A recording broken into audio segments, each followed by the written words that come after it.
कैसे हो गया ये हमको समझा दीजिए जरा सा। और रही बात आपके पास क्या अल्टरनेटिव है, वो सवाल पूछे, हम आपको अपना अल्टरनेटिव बताएंगे। You know that Kanhaiya which was created by a group of media people, I am telling you. Simply आप समझिए, आप मुझे नहीं जानते हैं और बिना जाने इतना उम्मीद पाल लीजिएगा तो फिर मोदी की तरह आपको कोई बेवकूफ बना करके चला जाएगा।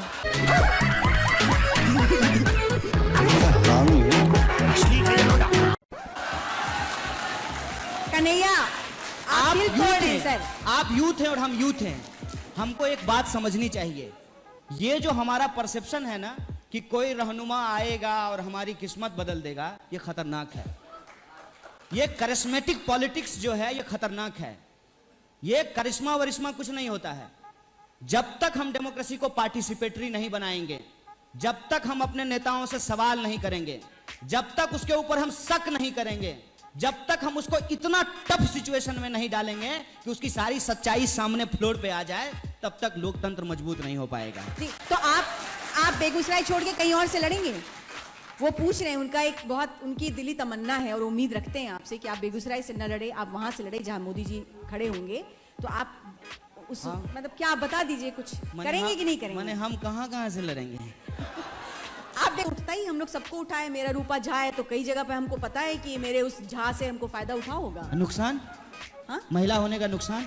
महिला होने का नुकसान भी? आप 10 बजे, एक मिनट, 10 बजे रात को जब आप दिल्ली में निकलेंगे तो जो मनचले होते हैं आपका नाम सुन करके रूपा झा है आपको छोड़ देंगे? नहीं खत्म, बाय बाय, टाटा, गया। वाह, बात वो नहीं है मनचले होने की, लेकिन रूपा झा नाम सुन करके और बहुत सारे अपने जिससे आप कास्ट आइडेंटिफाइड होते हैं उससे फायदा होता है, इसको आप नकार क्यों? उसका नुकसान नहीं होता है। वो आप कह रहे हैं कि आपकी जाति का आपको नुकसान हुआ है? होता है कि नहीं होता है? नहीं, आप हमसे हम आपका इंटरव्यू ले रहे हैं कन्हैया, आप थोड़ी इंटरव्यू ले रहे हैं। ऐसा थोड़ी नहीं, ऐसा थोड़ी है। आप सवाल का जवाब दीजिए। हम आपसे सवाल भी करेंगे क्योंकि आपने मुझे कह दिया कि मैं एक यूथ लीडर हूँ। आपने कहा कि नहीं कहा? हम यूथ लीडर नहीं ना है। हम एक तरफा सवाल नहीं सुनेंगे। पत्रकार का काम है सवाल पूछना और सारी जिम्मेदारियों से भाग जाना। कौन सी जिम्मेदारी? आपको यहाँ बुला के बैठा के आपसे बात कर रहे हैं तो अपनी पूरी जिम्मेदारी निभा रहे हैं। आप दिल पे मत लीजिए, हम आपको पर्सनली नहीं बोल रहे हैं। समझ रहे नहीं, हम नहीं ले। जो देश में सिचुएशन है हम उस पे बात कर रहे हैं। ये नैरेटिव जो ये लड़का सामने से आज बोल रहा है, ये नैरेटिव कौन खड़ा किया है?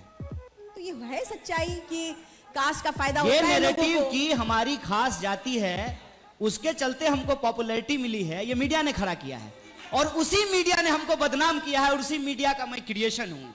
ये मानते हैं कि नहीं मानते? ठीक है, ओके। देखिए, मैं आपको बता देता हूँ भाई साहब, सिंपल एक बात याद रखिएगा। मेरा नाम कन्हैया कुमार है, मेरी जाति क्या है ये आपको पता है, लेकिन मेरा एक्चुअल हालत क्या है ये आपको नहीं पता है और मैं बताता भी नहीं हूँ। मुझे अपनी माँ को लाइन में लगा करके प्रधानमंत्री नहीं बनना है, मैं नहीं बताता हूँ। लेकिन एक बात मुझे आप बताइए कि मेरे साथ मेरा नाम कन्हैया कुमार ही होता, लेकिन मेरा जो टर्न आउट है सालाना वो 5 लाख करोड़ होता, तो ना ये हमसे सवाल पूछती ना आप हमसे सवाल पूछते। नहीं, और हमारी बेटी की शादी में, सुन लीजिए, हमारी बेटी की शादी में पूरा का पूरा बॉलीवुड डांस कर रहा होता। क्या बात करते हैं सर? सामाजिक सच्चाइयों को हमको ऐसे उड़ा नहीं देना चाहिए। और अगर मुझे अपनी जाति का फायदा लेना होता, एक बात बताइए,